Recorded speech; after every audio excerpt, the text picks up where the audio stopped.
सिद्धाणं नमो आयर्याणं नमो वज्रायाणं नमो ये सौशाहूरम। पंच परमेष्टि भगवान की जय हो। आचार्य श्री गुरुवर कुंद कुंद महाराज की जय हो। आचार्य श्री गुरुवर विद्यासागर महाराज की जय हो। परम पूज्य निर्यापक मुनि श्री 108 सुधा सागर जी महाराज की जय हो। जय हो। परम पूज्य निष्कम सागर जी महाराज की जय हो। रामगंज मंडी कोटा से अनीता जैन की जिज्ञासा है, पूज्य गुरुवर के चरणों में त्रिवान नमोस्तु। गुरुवर, केवल ज्ञान जिन्हें होता है वह सब जानते हैं, बस द्रव्य पहली और अंतिम पर्याय नहीं जानते, क्योंकि सिद्धों की पर्याय भी बदलती रहती है। तो मेरी जिज्ञासा है कि सिद्धों के पर्याय कैसे बदलती रहती है, कृपया समाधान करने की कृपा। अंतिम और आदि पर्याय होती ही नहीं तो जानेंगे क्या? अनादि अनंत में आदि और अंत नहीं होता। दूसरी बात है कि सिद्धों में जो अनंत गुण प्रति समय प्रकट होता है अर्थ पर्याय के रूप में, वह उनकी आत्मा की स्वाभाविक पर्याय, स्वभाव अर्थ पर्याय प्रति क्षण निकल रही है। वही पर्याय के माध्यम से तो वे अनंत सुख की उपलब्धि कर रहे हैं। और अनंत अनंत अविभागी प्रतिच्छेद, सबसे ज़्यादा अविभागी प्रतिच्छेदों के स्पर्धक भगवान सिद्ध भगवान के खर्च होते हैं सबसे ज़्यादा, क्योंकि वो अनंत सुख उपलब्ध करते हैं। प्रति क्षण अनंत, जो जितना अनंत सुख भोगेगा उसका उतना ही खर्चा बढ़ेगा। लोक व्यवहार में देख लीजिए, जो आपका जितना ज़्यादा इंद्रियों का लुप्त उठाएगा उसका खर्च भी उतना ही होगा, शक्ति भी उतनी खर्च होगी। ऐसा ही सिद्ध भगवान जब अनंत लोग सुख का अनुभव करते हैं तो उनकी शक्ति होती है। व्यवहार की दृष्टि से केवल ज्ञान, समस्त पर्याय उनके ज्ञान में झलकते हैं, तो केवल ज्ञान तो वो पावर हैलोजन है। समझने के लिए आपका एक छोटा बल्ब होता है, वो कमरे में उजाले में देता है, और बड़ा हो तो पूरे चौराहे पे देता है। तो 3.5 लोग को प्रकाशित करने वाला कितना खर्च आएगा? छोटे बल्ब का खर्च, हैलोजन का खर्च और सर्च लाइट जो चौराहे पर लगी, इनमें सबका बिल बढ़ रहा है कि नहीं? जितना जितना प्रकाश का एरिया बढ़ेगा उतना उतना लाइट का खर्च बढ़ेगा।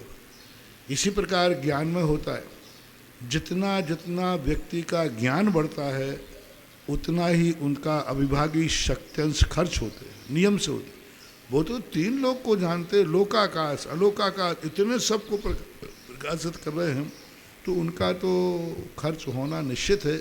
वही खर्च होना ही उनकी अर्थ पर्याय कहलाती है सिद्धांत भाषा में। पवई मुंबई से श्रीमती शीला पाटन की जिज्ञासा है, पूज्य गुरुदेव के चरणों में त्रिवान नमोस्तु। गुरुदेव, जीवंदर चरित्र में आया है कि उन्होंने जिस कुत्ते को नमोकार मंत्र सुनाया वो कुत्ता मरकर स्वर्ग में यक्षों का अधिपति देव हुआ। जिज्ञासा है कि यक्ष तो व्यंतर देव होते हैं, तो फिर स्वर्ग में कैसे समझाने की कृपा करें कृपया। स्वर्ग नहीं, यक्षों में गया, यक्षों में गया तो यानी व्यंतरों में गया। स्वर्ग बोलते हैं सभी लोग, व्यंतरों को भी स्वर्ग बोलते हैं। देवगति को सामान्य भाषा में स्वर्ग ही बोला जाता है। शोकनगर से विनीता निर्मल जैन की जिज्ञासा है, पूज्य महाराज श्री के चरणों में नमोस्तु। महाराज श्री, वस्तु स्वरूप को जानने के लिए 2 चीज़ें बताई हैं, प्रमाण और न्याय। महाराज जी, इनकी क्या परिभाषाएं हैं, सरल भाषा में समझाने की कृपा करें। प्रमाण का अर्थ होता है एक किसी भी वस्तु को पहले समूची दृष्टि से देखो। जैसे एक वृक्ष है, एक समझने के लिए ये प्रमाण हुआ। अब प्रमाण में तो आपने देख लिया वृक्ष है, ये किसका वृक्ष है? आम का, नया आ गया। आम में भी किसका, कौन सा आम है, ये आ गया। कितने पत्ते हैं, डाली हैं, ये सब भेद है। सामान्य रूप से सभा है, ये प्रमाण हो गया। अब सभा में कितने स्त्री पुरुष हैं, ये हो गया। तो एक समूची वस्तु को बिना भेद किए, शकलाग्राही प्रमाण, बिना भेद किए संपूर्ण वस्तु को एक दृष्टि में देखना, अखंड रूप में देखना, उसको प्रमाण बोलते हैं। जब उनके अवयवों को देखा जाता है, उनमें भेद किया जाता है, तो फिर जो भेद होते हैं वो विकलादेशी नया, एक अंश को, उसी वस्तु के किसी एक अंश को वक्ता जब प्रमुख करता है उसे नए बोलते हैं। ये शब्द जरूर हमारे सैद्धांतिक हैं, लेकिन रोज़मर्रे की आपकी कोई भी दुनिया में ऐसा व्यक्ति नहीं है जो प्रमाण और न्याय की परिस्थिति से ना गुजरता हो। दिन भर में हम यही करते रहते हैं, बस वो नाम जो टाइटल है प्रमाण न्याय वो थोड़ा लोक भाषा के व्यवहार में नहीं है, लेकिन इसका क्रिया रूप है, सब करते हैं, सब एक समान रूप से जानते हैं वस्तु। एक किराने की दुकान है, प्रमाण हो गया। अब किराने की दुकान में कौन से किराने की है, कौन सी चीज़ की, उसके फिर अलग अलग हो गया तो ये नए हो गया, ऐसा मानो। गाजियाबाद से मीनू जैन की जिज्ञासा है। पूज्य महाराज श्री के चरणों में नमोस्तु। महाराज श्री, मेरी जिज्ञासा है कि हमारी फैंसी ड्रेस को रेंट पर देने का बिजनेस है। महाराज श्री, बच्चों को भूत, राक्षस, देवी देवताओं, काली, पशु पक्षी आदि की ड्रेस पहनाकर बहुत खुश होते थे। उनके भाव हमारी वजह से बिगड़ते थे, तो क्या महाराज जी इसमें हमको दोष लगेगा? कृपया समाधान। आपका अभिप्राय क्या था, उस अभिप्राय के अनुसार दोष लगते हैं। आपके ड्रेस मनोरंजन के लिए किए जाते हैं, सर्कस में किए जाते हैं, ये सब मनोरंजन के हैं, तो इनमें कोई महान दोष नहीं लगता है। त्रियंशों को दुख पहुंचाने के लिए, त्रियंशों को उनकी हत्या आदि करने के लिए उनका प्रचार करना वो महान दोष है, मनोरंजन। इंदौर से अभिषेक कांसल, इनकी जिज्ञासा है। पूज्य महाराज श्री के चरणों में त्रिवार नमोस्तु। महाराज श्री, बिना मन वाले जीवों को भय संज्ञा कैसे होती होगी? कृपया समाधान। मन वालों, मन से भय का कोई संबंध है ही नहीं। भय का संबंध तो सीधा मति ज्ञान, शुद्ध ज्ञान से है। मन से विशेष भय हो सकता है, लेकिन भय तो एक इंद्रिय का है। जगजीत चंद्र बसु ने अभी आपके विज्ञान ने ही सिद्ध कर दिया कि जब कोई व्यक्ति कुल्हाड़ी लेकर के माली बाग में जाता है तो पेड़ों के अंदर एक कंपन हो जाता है। जब कोई सींचने जाता है तो अलग उनका स्फुरन होता है। तो ये सब उनके अंदर मन, मति ज्ञान, शुद्ध ज्ञान है ना, उसके माध्यम से जान लेते हैं। अमरपाटन से राजीव जैन, इनकी जिज्ञासा है। परम पूज्य मेरे आराध्य गुरुदेव के चरणों में कोटि कोटि नमन। महाराज श्री, सम्यक दृष्टि तो विषयों का सेवन करते हुए भी उनका असेवक है और मिथ्या दृष्टि उनका सेवन करते हुए भी सेवक है, ऐसा क्यों? कृपया समाधान। सुछंदवाद नहीं है। यदि वो विषयों का सेवन औषधिवत कर रहा है, तो मजबूरी में कर रहा है, तो औषधिवत, बस सीधावाद या कि विष जो है वो औषधि के रूप में। कुंद भगवान ने इसलिए कहा है, जय विष मुभुजंतो बीजो पुरुषो न मरण मुवे आदि तह पुग्गल कम्म सुदयम न वज्रदे नानी। यदि जहर भी खा रहा है लेकिन वैद्य के हाथ से औषधि के रूप में खा रहा है तो मरने वाला नहीं। इतना ही कह करके आपने छोड़ दिया कि सम्यक दृष्टि विषयों को भोग करता है तो असेवक है, नहीं। औषधि के समान भोगता है तो वो सम्यक दृष्टि है। सम्यक दृष्टि के भोग निर्जा के कारण नहीं है। जो भोगों को औषधि के समान करता है वह सम्यक दृष्टि के निर्जा के कारण है। यदि शौक से कर रहा है, मौज मस्ती से कर रहा है, तो फिर वो सम्यक दृष्टि भी नहीं और निर्जरा के कारण भी नहीं। इसमें बड़ा सुछंदवाद फैला। एक तथाकथित गुरु जो समय सार को मुख्यता देता है, निश्चय नहीं, उन्होंने यही कहा कि क्या त्याग करना, सम्यक दृष्टि के सब भोग निर्जरा के कारण है। सम्य और अपने आप को सम्यक दृष्टि मान के टाइटल देने लगे, अपने आप को सम्यक दृष्टि मानने लगे और ग्रुप बन गया। तुम मुझे सम्यक दृष्टि कहो, मैं तुम्हें सम्यक दृष्टि कहूँगा। एक ग्रुप बन गया। तुम मुझे तीर्थंकर बनाओ, मैं तुम्हें गणधर बनाऊंगा। तुम मुझे सम्यक दृष्टि करो, मैं तुम्हें सम्यक दृष्टि कहूँगा। तुम मुमुक्षु कहो, मैं तुम्हें मुमुक्षु कहूँगा। ऐसा ग्रुप बना करके वो लोगों ने बस एक ऐसा माया जाल फैलाया। ये लगभग 30-40 साल तक चला, 50 साल मान लो। 50 साल तक ये राग जैन धर्म में, दिगंबर जैन समाज का ये तांडव नृत्य चला।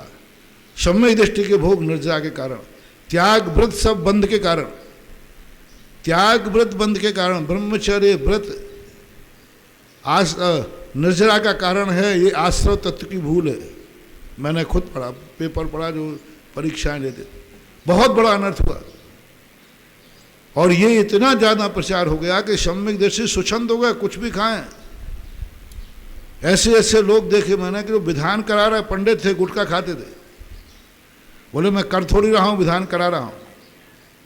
बोले सम्यक दृष्टि का सब तत्वज्ञानी है ना हम लोग। तो इतना सुचंदवाद 50-60 साल के बाद बोला।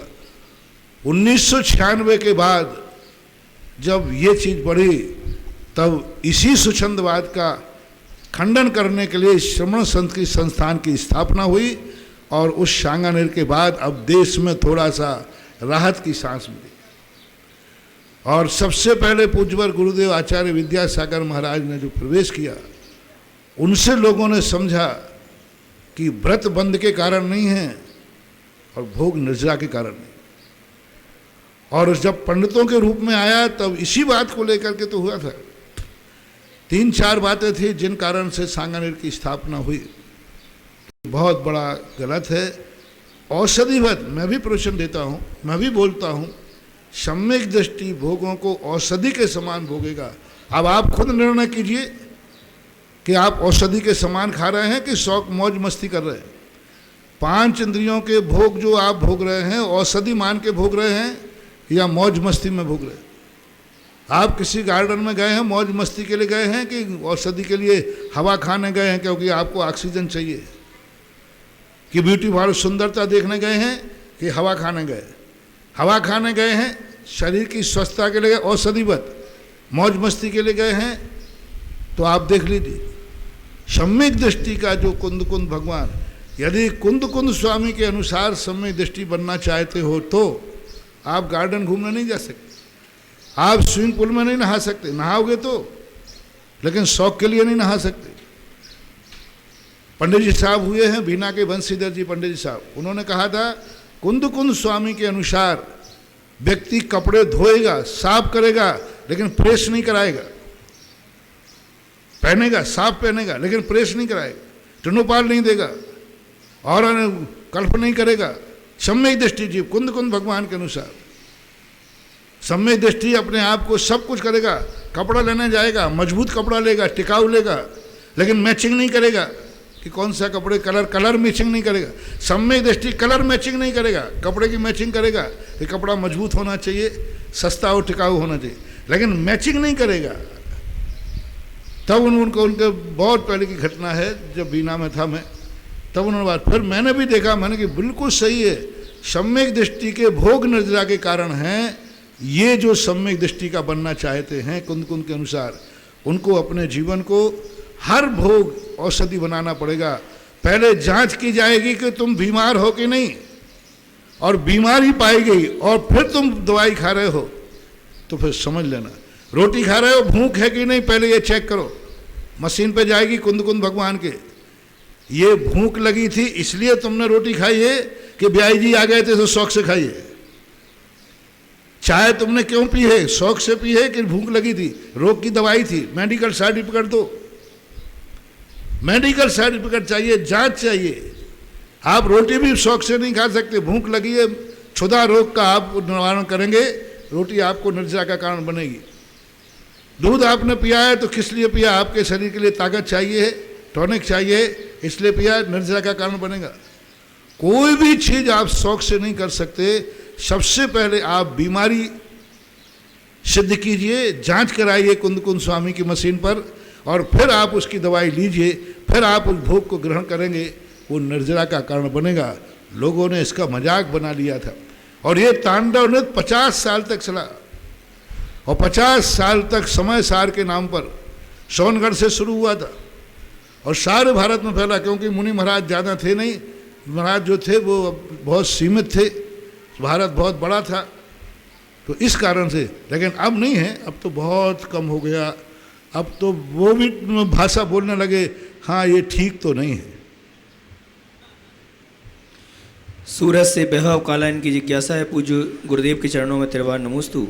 महाराज से मेरी जिज्ञासा है कि जब तीर्थंकर भगवान को निर्वाण होता है तो उनके चरण स्वयं अपने आप बन जाते हैं या देवों द्वारा बनाए जाते हैं, या निर्वाण के तुरंत बाद बनते हैं या बाद में? समाधान करने की कृपा करें। कुछ प्रकीर्णक ग्रंथों में ऐसा देखने मिला है कि भगवान का मोक्ष कल्याणक मनाने के लिए जब देवता इंद्र आते हैं तो जहाँ उनके नख केस होते हैं वहीं वो नख केसों का संस्कार करते हैं, और वहीं पर वो किसी शिला के ऊपर अपने वज्र कांकड़ी से भगवान के चरणों को उत्कीर्ण करते हैं।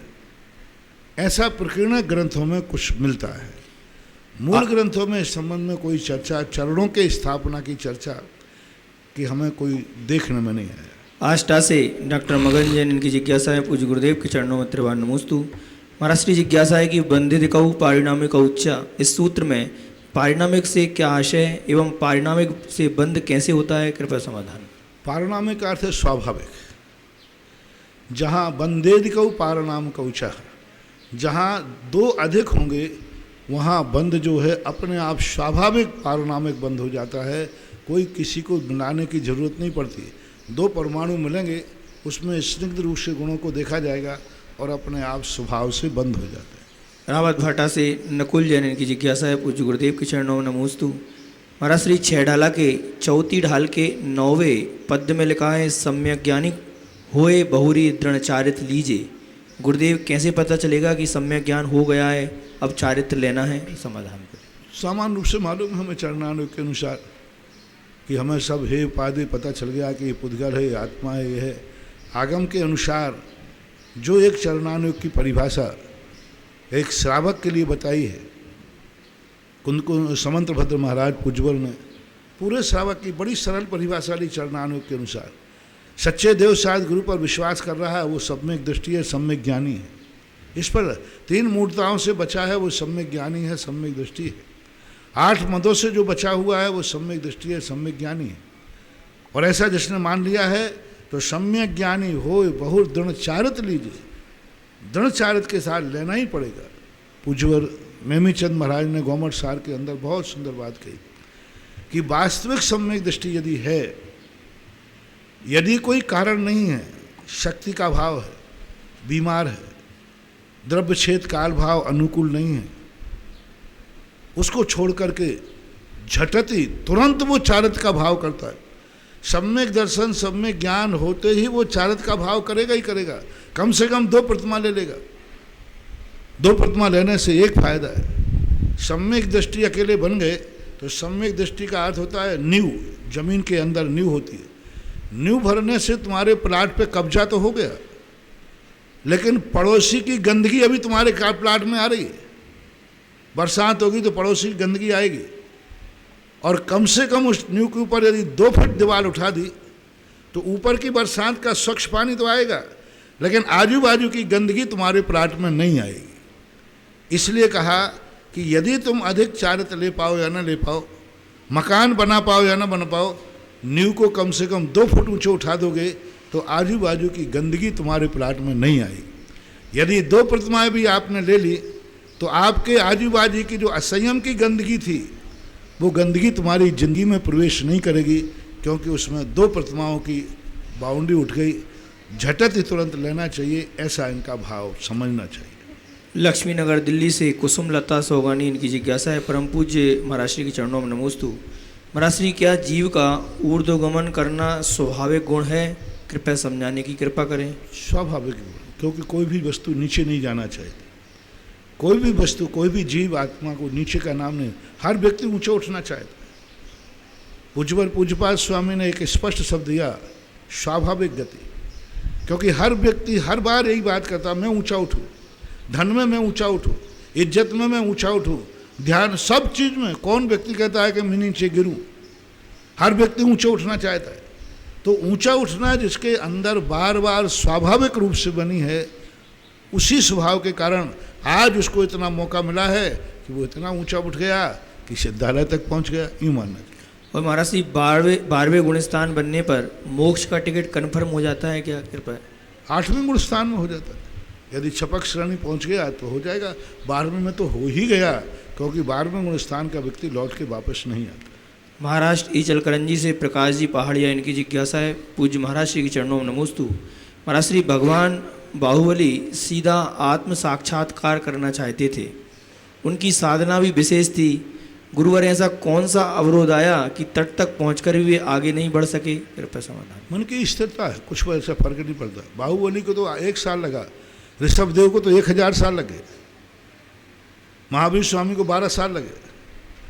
वो भी दीक्षा ली थी, मन की स्थिरता कर नहीं कर पाए। मन की बड़ी विचित्रता है, उपयोग की स्थिरता होना और उपयोग में इंद्रियों और मन से उपयोग हटना नहीं हट पाता है। हिसार हरियाणा से श्रीमती शशि जैन, इनकी जिज्ञासा है, पूज्य गुरुदेव के चरणों में त्रिवार नमोस्तु। महाराज जी, मेरी जिज्ञासा है कि आपने बताया कि आयु कर्म मध्य के भागों से बनता है। महाराज श्री राजा श्रेणिक ने मुनि महाराज के गले में सर्प डाला और नरक आयु का बंद किया, तो महाराज श्री उस समय राजा श्रेणिक के कैसे भाव रहे होंगे? कृपया समाधान करने के। राजा श्रेणिक के प्रतिरोध के भाव थे। सबसे बड़ी बात यह है कि झगड़ा मियाँ बीवी का था, झगड़ा घर का था, और मुनिराज ने क्या बिगाड़ा था? वे मुनिराज तो जंगल में चल रहे थे और अपने ध्यान में मग्न थे। इस कारण से उसका एक कसाय भाव, बहुत तीव्र कसाय भाव था उस कारण। अशोकनगर से मीना कांसल, इनकी जिज्ञासा है, महाराज श्री ज्ञान चेतना का अनुभव क्या चौथे गुण स्थान में होता है? क्या चौथे गुण स्थान में कौन कौन सी चेतना रहती हैं? कृपया समाधान करें। हमारे पहली बात तो है, सामान्य रूप से आगम की भाषा में तो ज्ञान चेतना जो है सिद्धों के होती है। पूज्यवर कुंदकुंज महाराज ने पंचास्ती महाकाय पंचास्ती ग्रंथ में स्पष्ट लिखा है, पाणद मदिकंताणम नानम बिंदंती जे जीवा। प्राणों से जो अतिक्रांत हो गए हैं वे ज्ञान चेतना का अनुभव करते हैं। एक बार कुछ बात के आचार्यों ने इसके दो भेद किए। एक भेद उन्होंने कहा एक देश ज्ञान चेतना, तो एक देश ज्ञान चेतना को उन्होंने शुद्धोपयोग के साथ जोड़ा। तो शुद्धोपयोग के साथ जब जोड़ते हैं तो इसके भी दो भेद हो गए। वीरचंद स्वामी महाराज, कुंदकुंद आदि स्वामी महाराज 11वें 12वें गुणस्थान में एक देश ज्ञान चेतना मानते हैं, और जहाँ से शुक्ल ध्यान हो जाता है अष्टम गुणस्थान से, वहाँ से भी मान लेते हैं। तीसरी ज्ञान चेतना का जो लेख मिलता है वर्तमान में, इसके तीन भेद करो, श्रद्धा रूप, ज्ञान रूप और क्रिया रूप। अब श्रद्धा रूप जो ज्ञान चेतना है कि ज्ञान चेतना का ऐसा स्वरूप है कि ज्ञान चेतना सिद्धों में होती है, तो श्रद्धा की अपेक्षा चौथे गुण स्थान में मान लो कि श्रद्धा है, वो जान रहा है श्रद्धा ने। लेकिन चौथे गुण स्थान में जब ही ज्ञान चेतना श्रद्धा रूप में मानी जाएगी, जब ये मानेगा कि ज्ञान चेतना सिद्धों में ही होती है, ऐसी जिसकी पक्की श्रद्धा है उसकी श्रद्धा की अपेक्षा ज्ञान चेतना है, सिद्धों में ही होती है, उसके नीचे नहीं होती। ऐसा जिसका श्रद्धान मजबूत हो वो ज्ञान चेतना की श्रद्धात्मक कहलाएगी। बाकी ज्ञान चेतना का अर्थ होता है औदैक भाव से रहित। समझें, ये तीन चेतनाएं हैं, कर्म फल चेतना, कर्म चेतना और ज्ञान चेतना। कर्म फल चेतना उसे बोलते हैं जिससे औदैक भाव होता है, कर्म चेतना उसे बोलते हैं जो कर्म के प्रभाव में होता है। अब 13वें 14वें गुण स्थान में दोनों भाव विद्यमान हैं, औदैक भाव भी विद्यमान है, असिद्धत्व, और कर्मों के भाव भी विद्यमान है, अभिघातिया कर्म विद्यमान है। तो कर्म और नो कर्म, इन दोनों की चपेट में जब तक आत्मा है तब तक केवल शुद्ध ज्ञान चेतना का अनुभव नहीं होता। इसलिए वास्तविक ज्ञान चेतना सिद्धों में ही होती है। जैन कॉलोनी इंदौर से डॉक्टर कल्पना जैन की जिज्ञासा है, गुरुवर के चरणों में बारंबार नमोस्तु। महाराज श्री प्रथमोपशम एवं द्वितीयोपशम सम्यक दर्शन किसे कहते हैं? कृपया समझाने की कृपा करें। प्रथमोपशम सम्यक दर्शन में 7 प्रकृतियों का उपशम होता है, मिथ्या सम्यक पृथ्वी अनंतानुबंधी क्रोध मान माया लोभ। इसे 5 लब्धि आत्मक 3 करणों के द्वारा किया जाता है। और चारित्र मोहिनी कर्म के अंदर दर्शन मोहिनी के साथ साथ चारित्र मोहिनी की भी उपसामना होती है। उसकी उपसामना भी अधकरण, अपूर्वकरण और अनवित्तीकरण गुण स्थान के माध्यम से की जाती है। दोनों में इतना अंतर है। सागर से आरती दिवाकर, इनकी जिज्ञासा है, पूज्य महाराज श्री के चरणों में नमोस्तु। महाराज श्री, हमारी सामायिक प्रतिमा है, लेकिन हम 3 सामायिक में 2 सामायिक तो पूरी करते हैं, बाकी की 1 सामायिक 24 मिनट की करते हैं। तो क्या हमारी सामायिक प्रतिमा में तीनों टाइम की पूरी बराबर दोष लगेगा? यदि सामायिक प्रतिमा है तो 48 मिनट की आपको तीनों काल में ही करना पड़ेगी, स्पष्ट आदेश है।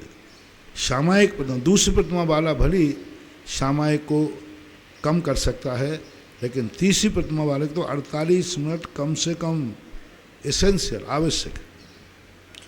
अलग धाम नगर उज्जैन से कैलाश संजयन की जिज्ञासा है। परम पूज्य गुरुदेव के चरणों में त्रिवार नमोस्तु।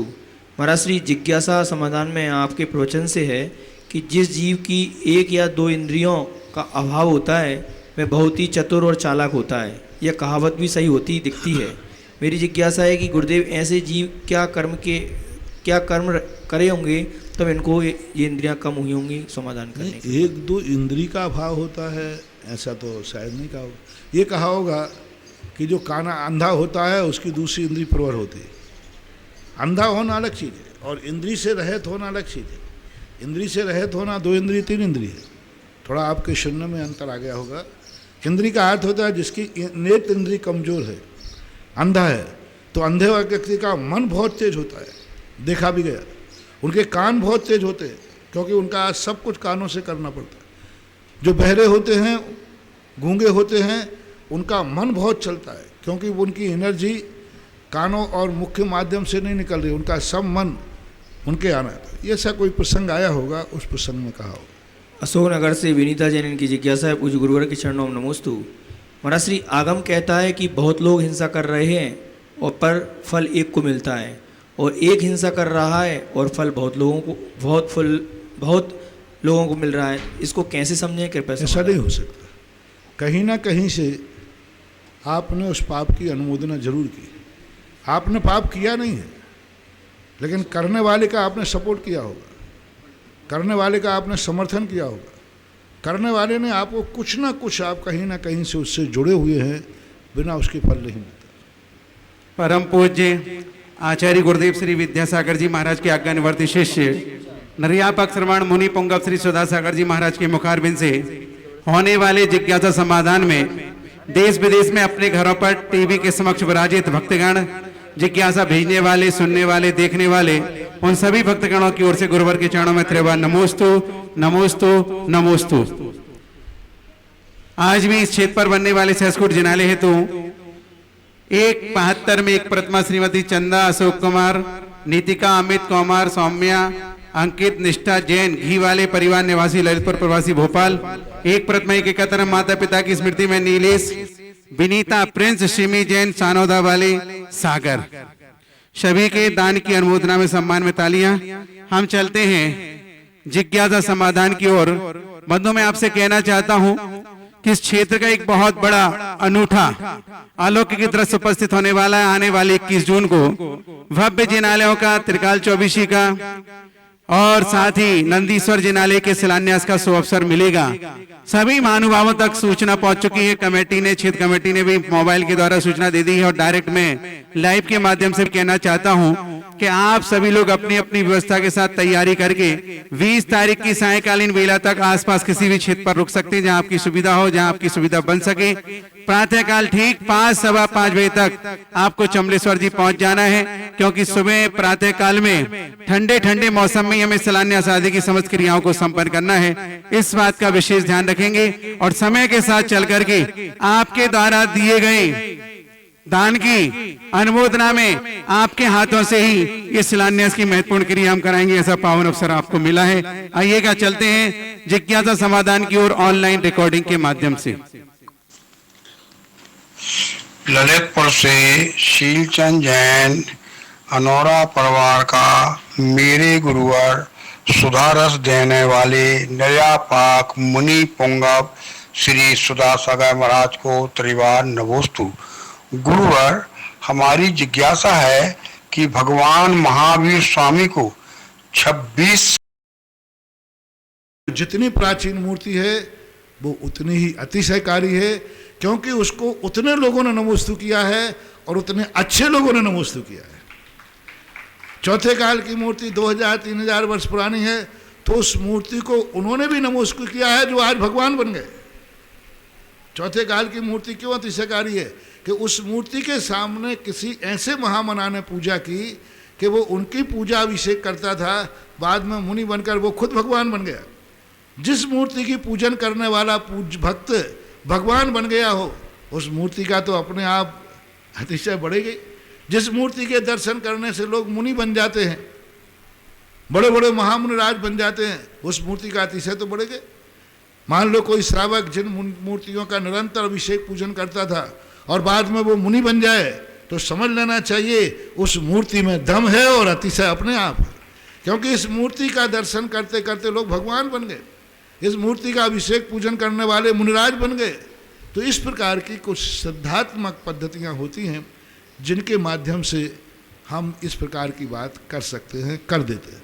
एक और सहसकुट जनालय में प्रतिमा आई है। श्रीमान प्रकाश चंद जी, प्रवीण कुमार, मनीष कुमार, रजत कुमार, बोरखंडिया आबा वाले, बूंदी राजस्थान से ऐसे दातारों के सम्मान में ताली बजाते जाएं और हम जिज्ञासा समाधान के क्रम में ऑन रिकॉर्डिंग के माध्यम से पुनः आगे बढ़ते हैं।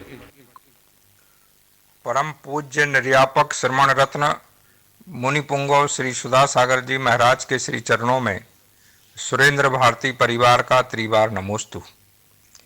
परम पूज्य मुनि श्री, कल आपने चमलेश्वर तीर्थ क्षेत्र को अंतर्राष्ट्रीय तीर्थ के रूप में विकसित करने की घोषणा की। आपकी यह घोषणा सुनकर अपार हर्ष हुआ कि अब जैन धर्म विश्व धर्म बनने की ओर अग्रसर है। मेरा एक निवेदन है कि भारतवर्ष में जितने भी तीर्थ क्षेत्र हैं उनका यदि एक महासंघ बने तो विकास की समुचित धारा बह सकती है।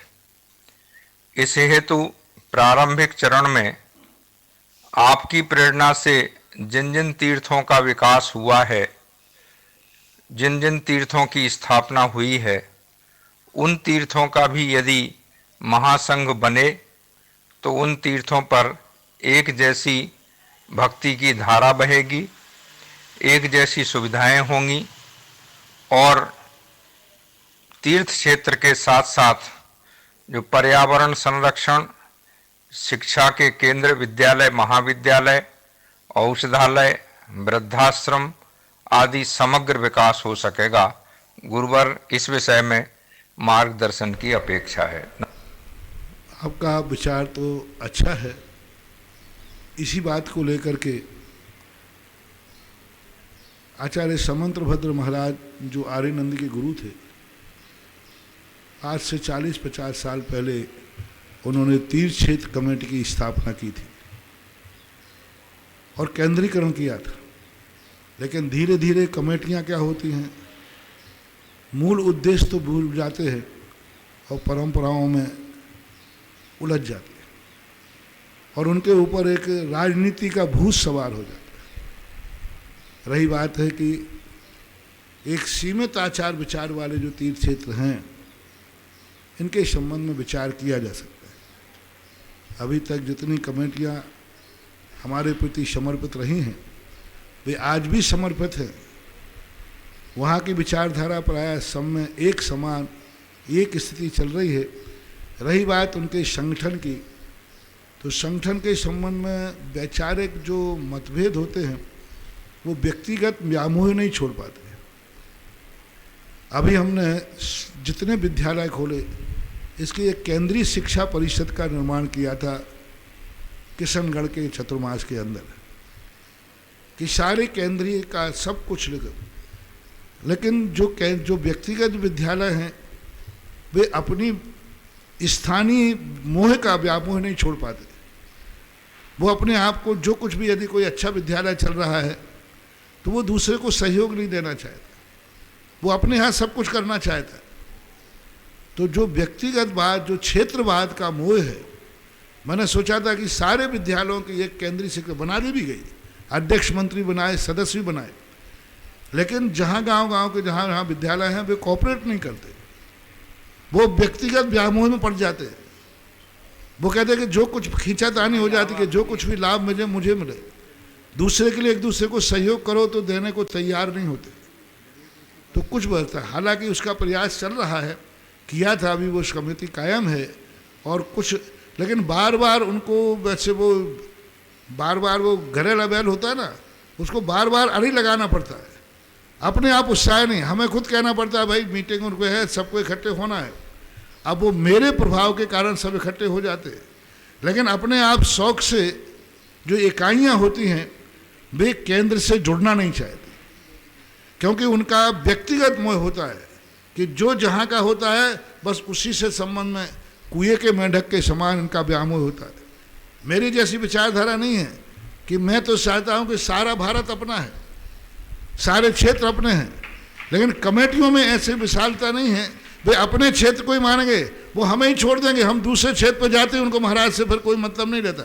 हाँ, हमारे क्षेत्र की बात करो, अरे महाराज जी ने आज बहुत अच्छी बात कही। अब बिजोलिया वाला कब खुश होगा जब हम बिजोलिया की बात करेंगे, आमा वाले कब खुश होंगे जब आमा की बात करेंगे, गुणोदय वाले कब खुश होंगे जब गुणोदय की बात करेंगे, ज्ञानोदय वाले कब खुश होंगे।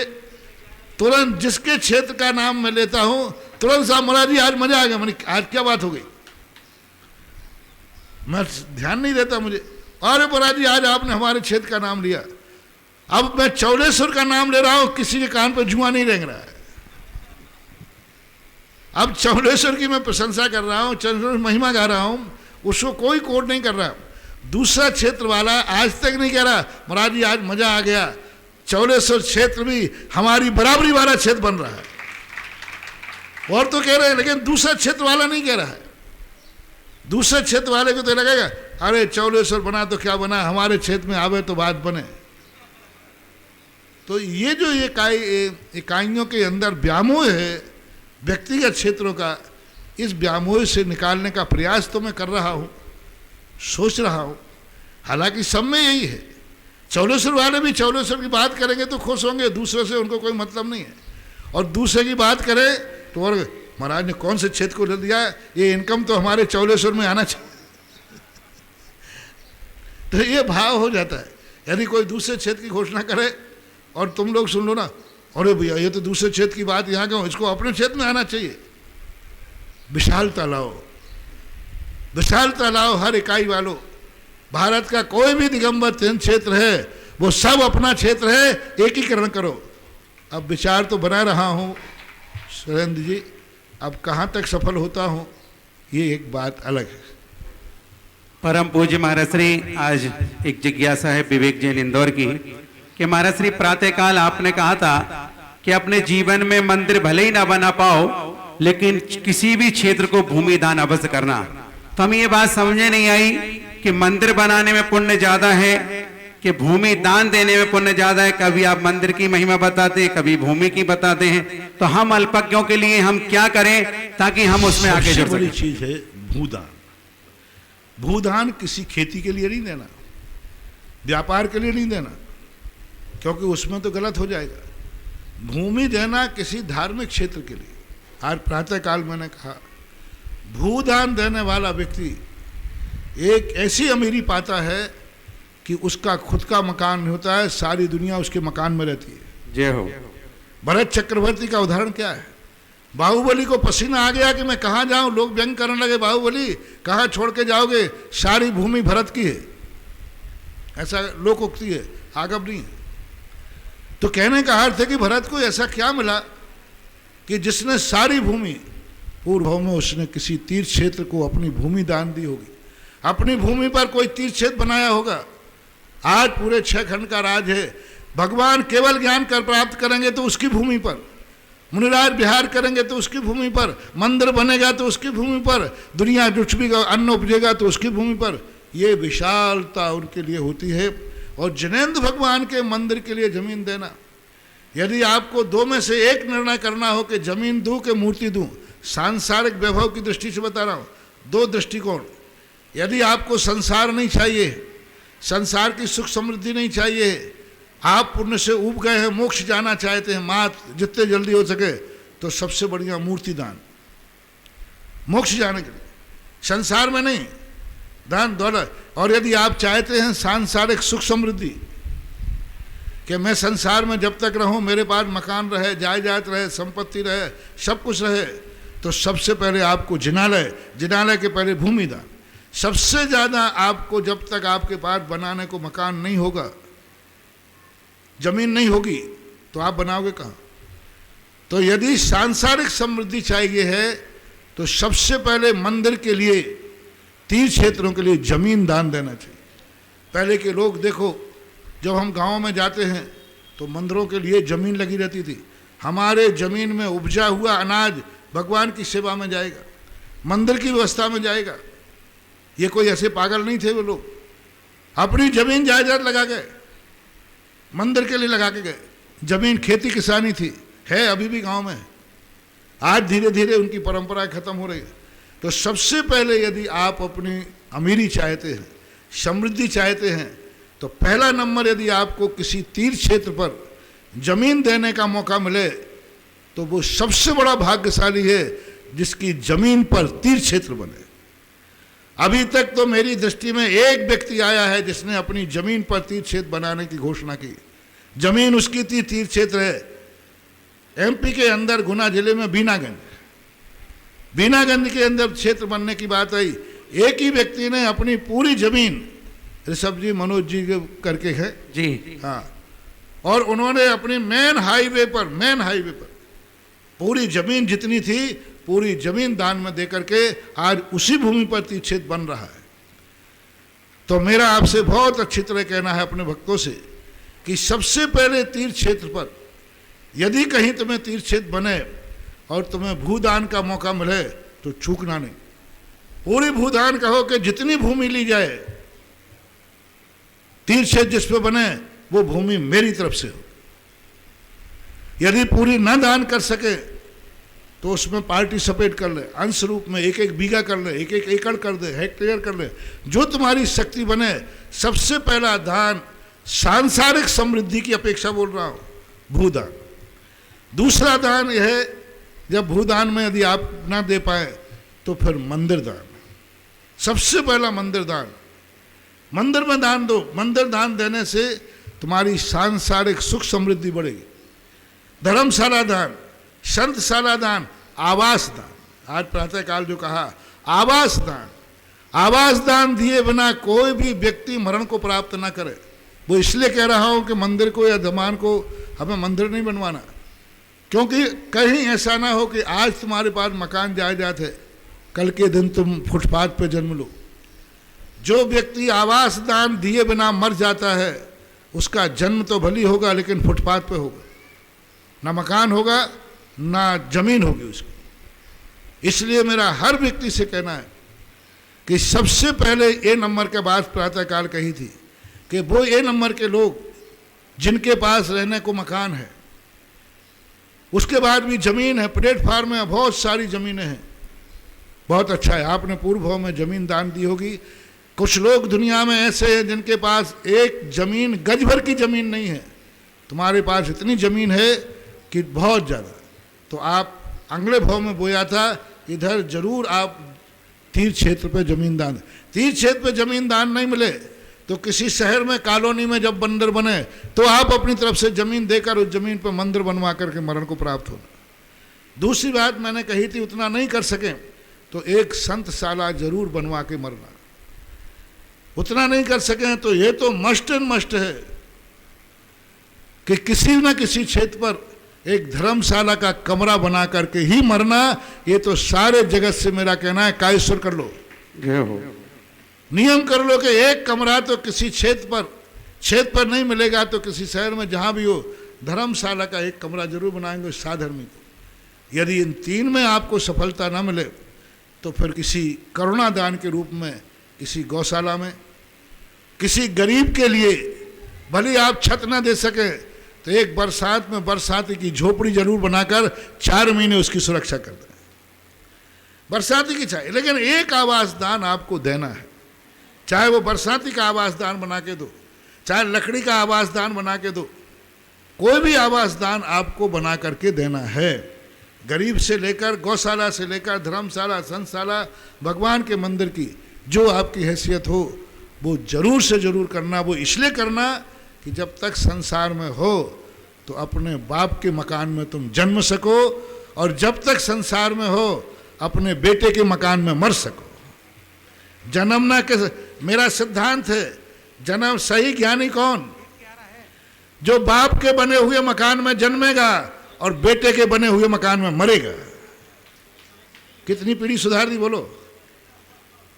बाप के मकान में जन्मा सो वो मकान उसका, स्वयं के मकान में रहा और जब मरने की बारी आई तो बेटा ने खुद मकान, बेटे के मकान बना, 3-3 मकान। जन्म ना कहा, रिपीट करता हूं, जन्मो बाप के मकान में और मरो बेटे के मकान में, ये मेरी भावना है, इसलिए मैंने आवास दान कहा। और जमीन के लिए, और ऐसे तीर्थ क्षेत्र, बहुत कम तीर्थ क्षेत्रों पर जमीन दान होता है, क्योंकि 2 कारण से होते हैं। एक तो प्राय तीर्थ क्षेत्रों के पास जमीन बहुत होती है, दूसरा कारण होता है तीर्थों के लिए सरकार से जमीन मिल जाती है। नारेली में जब जमीन की बात आई सरकार से मिली, बिजोलिया में जमीन से बात आई सरकार से मिली, सब सरकारी विभाग से सशुल्क लेते हैं, निःशुल्क नहीं, लेकिन सरकार की जमीनें प्राय ली जाती। लेकिन पहला तीर्थ क्षेत्र है देशनोदय चौलेश्वर तीर्थ क्षेत्र, जहां का जो तीर्थ क्षेत्र बन रहा है सरकार की जमीन पर नहीं बन रहा है, भक्तों की जमीन पर बन रहा है। जय हो। पहला तीर्थ क्षेत्र अपना विकास कर रहा है, जो भक्तों के द्वारा दी हुई जमीन पर कर रहा है, और पूरा विस्तार हो चुका है। बस 1-2 दिन में आपको बहुत बड़ा आगाज मिलने वाला है। बस अभी तक अपने पास जितनी जमीन आई 30 नामों की और जरूरत है। यदि एक ही व्यक्ति आ जाए तो बेस्ट, सबसे पहला है 30 बीघा जमीन वाला एक ही व्यक्ति आ जाए तो बहुत श्रेष्ठ है कि नहीं पूरा 30 बीघा जमीन मेरी तरफ से। नहीं आए तो कम से कम 5 बीघा 10 बीघा एक व्यक्ति ले लेवे, नहीं तो 30 लोग और चाहिए है, चौलेश्वर भूदान से हाउसफुल हो जाए। जय हो। मां 30 नाम आ गए तो पूरा चौलेश्वर हाउसफुल हो जाएगा। तो पहला ए नंबर को तो मौका है कि वो 30 बीघा एक ही व्यक्ति दान देने का प्रयास करे। कोई बड़ी चीज नहीं है, कोई बड़ी चीज, लाखों करोड़ों रुपया तुम्हारे लोग ऐसे पापों में जा रहे हैं, दुनिया के कार्यों में जा रहे हैं, और 2 नंबर में जिसको दे रहा है वही खा जाता है।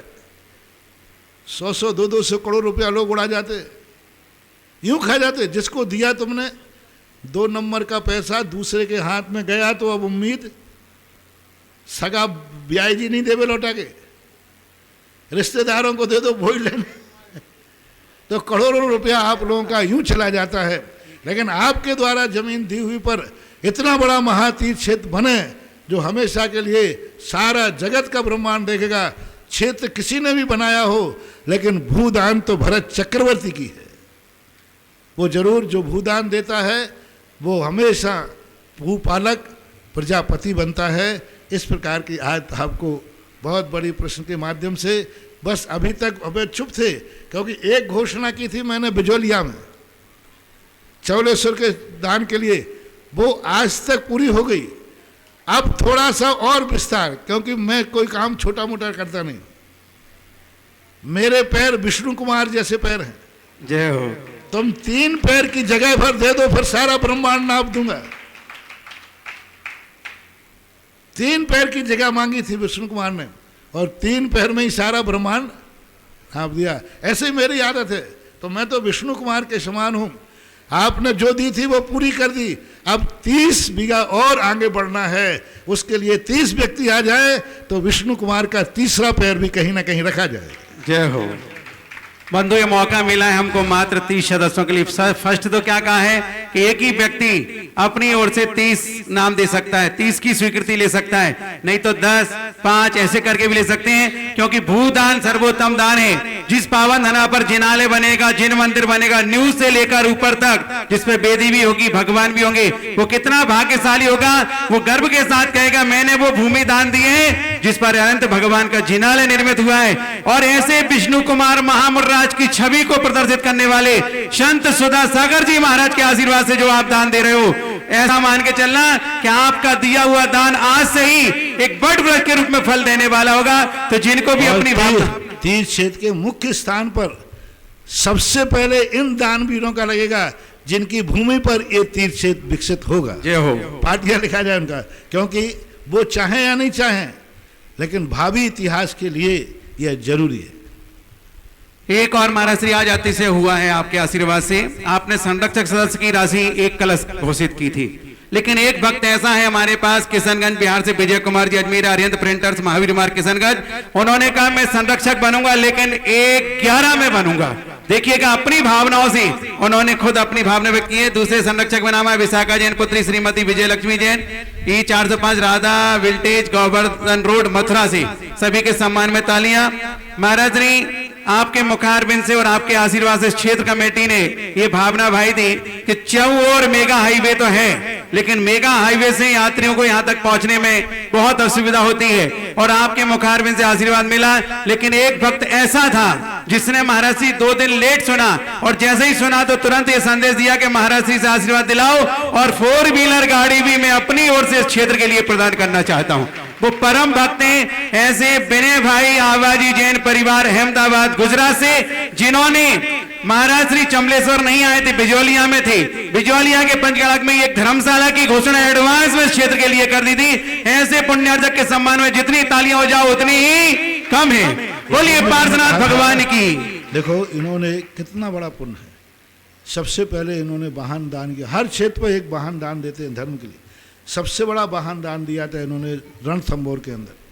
जिस रणथंभौर में कोई अभिषेक करने नहीं जाता था, वर्षों तक अभिषेक नहीं होते थे, उस थंभौर में आज गाड़ी की बदौलत प्रतिदिन 20-25 लड़के अभिषेक करने जाते हैं और शांति धारा होती है। क्योंकि वो तो जंगल में है, शेर चीता बच्चों को प्रतिदिन प्रायः मिलते ही हैं। वहाँ पैदल जाना बहुत कठिन था, लेकिन जाते। बहुत बड़ी चीज़ अभी आमा के अंदर भी, यहाँ पर आमा में, यहाँ पर बिजौलिया में, और आज उन्होंने यहाँ भी खाता खोल दिया धर्म क्षेत्रों के लिए, यात्रियों के लिए। मैंने पहले ही कहा था ये वाहन दान नहीं है, ये जीवन दान है ऐसे क्षेत्र। आइएगा हम आगे चलते हैं जिज्ञासा समाधान के लिए। एक और जिज्ञासा ऑनलाइन। नमोस्तु महाराज श्री जी, कोटा से जिज्ञासा है कि सम्यक्त विरोधी 7 प्रकृतियों के क्षय उपशम या क्षयोपशम से चौथा गुणस्थान बनता है, किंतु सम्यक्त तो स्वयं एक प्रशस्त प्रकृति है, फिर उसको अपन 7 प्रकृतियों के क्षय उपशम और क्षयोपशम में गिनती क्यों करते हैं, जानने की जिज्ञासा है। कारण है कि सम्यक प्रकृति में भी सर्वघाती स्पर्धक होते हैं। उन सर्वघाती स्पर्धों को उनमें से रोकना पड़ता है। प्रकृति तो देशघाती है, लेकिन उसमें भी अपने आप में क्षय उपशम करके करना पड़ता है। और दूसरा औपचारिक रूप से दर्शन मुनि के साथ क्षय उपशम बोल दिया जाता है, क्योंकि उपशम सम्यक दर्शन 7 के उपशम से होता है, क्षय 7 के क्षय से होता है। तो क्षयोपशम में भी उसी लय में बोल दिया जाता है 7 प्रकृतियों का क्षय उपशम। तो सम्यक प्रकृति को भी यदि सिद्धांत से देखें तो उसमें भी उन्होंने कहा अनंत गुण रस निरुद्ध, अनंत गुण रस को निरोध करके सम्यक प्रकृति उदय में आती है। तो ऐसा एक सैद्धांतिक सब समझना चाहिए। इस प्रकार से जिज्ञासा समाधान संपन्न हुआ है। आज नवता भक्ति पूर्वक पड़गान करके जिन्होंने आहार कराने का सवाल